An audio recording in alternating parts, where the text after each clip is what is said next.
नमस्कार। आर्थिक अभियानको सम्पादकीयमा स्वागत छ। आज हामी अर्थतन्त्रलाई टेको विषयमा चर्चा गर्नेछौँ।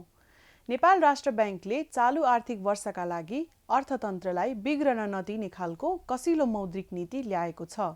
कोरोनाका कारण शिथिल अर्थतन्त्रलाई गति दिन अघिल्ला 2 आर्थिक वर्षमा लचिलो र विस्तारकारी अर्थनीति ल्याए पनि उच्च शोधनान्तर घाटा, घट्दो विदेशी विनिमय सञ्चिति तथा ब्याङ्किङ प्रणालीमा तरलताको अभाव, बढ्दो मुद्रास्फीति जस्ता समस्याका बीच अर्थतन्त्रलाई टेवा दिने गरी मौद्रिक नीति आएको छ। केही कमजोरी भए पनि अर्थतन्त्रलाई सही दिशा र गति दिन मौद्रिक नीतिले टेवा दिने देखिन्छ। सरकारले आर्थिक वृद्धि दरको लक्ष्यसहित विविध कार्यक्रम बजेट मार्फत ल्याउँछ। सरकारको त्यही लक्ष्यलाई सहयोग पुग्ने गरी केन्द्रीय ब्याङ्कले मौद्रिक नीति ल्याउने गरेको छ। चालु आर्थिक वर्षमा सरकारले 8% आर्थिक वृद्धि दर प्राप्त गर्ने लक्ष्य लिएको हो। त्यसै अनुसार बजेटले विस्तारकारी कार्यक्रम ल्याएको देखिन्छ। तर राष्ट्र ब्याङ्कले जारी गरेको मौद्रिक नीति भने सङ्कुचनकारी देखिन्छ। त्यसो हुँदा सरकार र राष्ट्र ब्याङ्कको नीतिमा केही अन्तर्विरोध जस्तो देखिए पनि उसले समग्र अर्थतन्त्रलाई सही बाटोमा अघि बढाउने गरी नीति लिएको देखिन्छ। सरकार जनताबाट चुनिनुपर्ने हुँदा उसले लोक रिझ्याइका लागि थुप्रै कार्यक्रम ल्याएको हुन्छ। तर राष्ट्र ब्याङ्क अर्थतन्त्रप्रति बढी जिम्मेवार हुने भएकाले उसले अर्थतन्त्रलाई स्थायित्व दिने गरी नीति ल्याउँछ। अहिले केन्द्रीय ब्याङ्कले त्यो परिपक्वता देखाएको छ। त्यस्तै सरकारले उत्पादन बढाउने नीति लिए अनुसार त्यसलाई सहयोग पुग्ने गरी उत्पादनमूलक क्षेत्रमा सस्तो ब्याजमा कर्जा उपलब्ध गराउने तथा घर जग्गा जस्ता क्षेत्रमा भने कर्जा निरुत्साहित गर्ने नीति लिएको छ, जुन सकारात्मक छ। केन्द्रीय ब्याङ्कका प्रमुख 3 जिम्मेवारी हुन्छन्: विदेशी विनिमय सञ्चितिलाई आवश्यक परिमाणमा राख्ने, मुद्रास्फीति नियन्त्रण गर्ने र वित्तीय स्थायित्व कायम गराउने। अहिले बढ्दो आयातका कारण विदेशी विनिमय सञ्चिति घट्दो छ।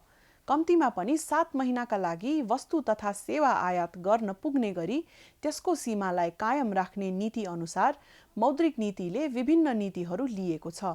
अहिले यसमा दबाव पर्दा विलासिताका सामान आयातमा कडाई गरिएको छ र प्रतीत पत्र खोल्न 100% नगद मौजदात अनिवार्य गरिएको छ।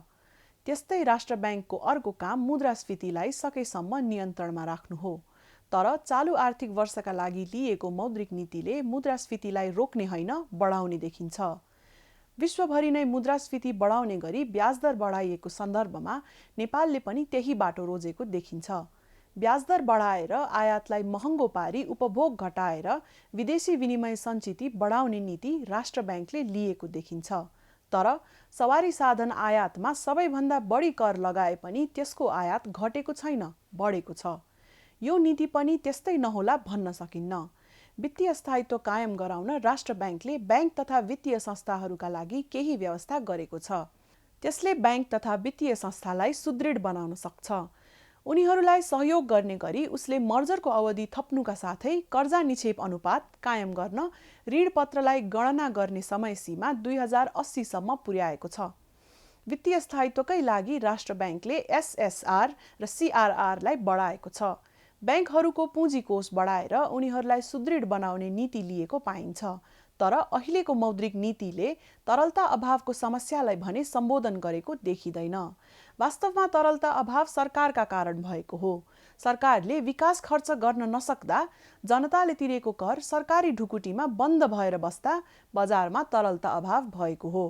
उसले विकासको बजेट खर्च गरेको भए त्यो पैसा बजारमा आउँथ्यो र तरलता सहज हुन्थ्यो। तर गत आर्थिक वर्षमा विकास बजेट 50% को हाराहारीमा भएको मानिएको छ। त्यसैले तरलता अभावको समस्या समाधान गर्न सरकारले विकास निर्माणका कामलाई तीव्रता दिन र वैदेशिक लगानी भित्र्याउन आवश्यक छ। अघिल्ला वर्षमा पुनर्कर्जा लगायत सुविधा दिँदा त्यस्तो रकम सम्बद्ध शीर्षकमा खर्च भएको नदेखिएकाले त्यसलाई हटाएको छ। त्यसलाई रोक्नभन्दा पनि सही ठाउँमा प्रयोग गर्न बाध्य पार्ने गरी नीति ल्याउन सकेको भए राम्रो हुन्थ्यो।